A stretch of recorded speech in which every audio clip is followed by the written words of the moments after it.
Շնորհակալություն ելույթների համար գրանցում։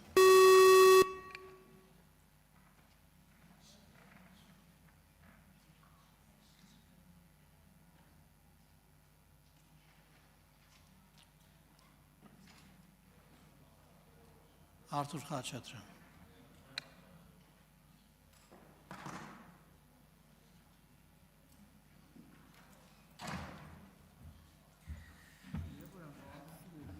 Սիրելի հայրենակիցներ, այստեղ քննարկումը ցավոք սրտի ոչ թե մերկանտիլիզմի եւ լիբերալիզմի քաղաքատնտեսական ընտրության մեջ է, որ իհարկե շատ հետաքրքիր է։ Ավելի շուտ տնտեսական վիճակի մասին է խոսքը։ Այն ինչ որ հիմա ներկայացվում է, շատ նման է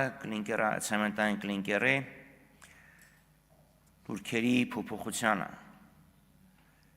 Թե կլինկերը, թե արմատուրան ու ամրանները օգտագործում են շինարարության մեջ։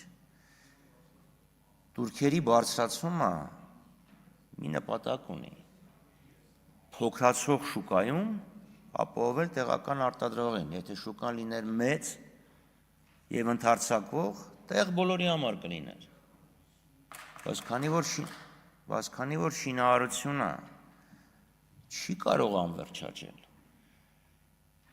Հարկային օրենսգիրքը փոխելով, սահմանափակելով եկամտահարկի հետվերադարձի ժամկետը 25 թվականով Երևանով, շինարարությունը արագ աճեց քաղաքում, Երևանում։ Մարզերում փոփոխությունը ակնկալված արդյունքը չի տվել, գոնե թվերը ցույց չեն տալի, որ մենք ունենք շինարարական բում մարզերում, խոսքը չի գնում Երևանին հարակից, երբ ասենք Աբովյանից ավելի էջ տեղացնել Քանաքեռ, քան Քանաքեռից Երևան։ Ուստի ես այս նախաձեռնությունը կարող եմ գնահատել որպես մեգատրենդի շուկայի նվազման, շինարարական շուկայի նվազման առաջին զգուշացում։ Տնտեսությունը,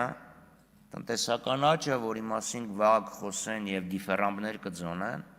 հիմնված է եղել շինարարության վրա, ոչ արտանելի շինարարության վրա, որը հասել է հագեցման կետին եւ մեզ սպառնում են բավականին ծանր օրեր նվազող տնտեսական աճով։ Շնորհակալություն։ Էդվարդ Աղաջանյան, կարևորը որ տնտեսական աճով, պարոն Խաչատրյան, համեցեք։ Չեք կարողանում էլի ասում եք տնտեսական, նվազող տնտեսական աճ։ Ես կորոշեմ, պարոն Խաչատրյան։ Չէ, ես կորոշեմ, պարոն Խաչատրյան, եւ տեղից չխոսակ, պարոն Խաչատրյան, եւ պարոն Խաչատրյան, խնդրում եմ տեղից չխոսել եւ չմիջամտել իմ աշխատանքին։ Համեցեք։ Պարոն Խաչատրյան, ձեզ նախազգուշացում եմ հայտարարում եւ խնդրում եմ այլևս չմիջամտել իմ աշխատանքին։ Համեցեք։ Շնորհակալություն հարգելի գործընկերներ։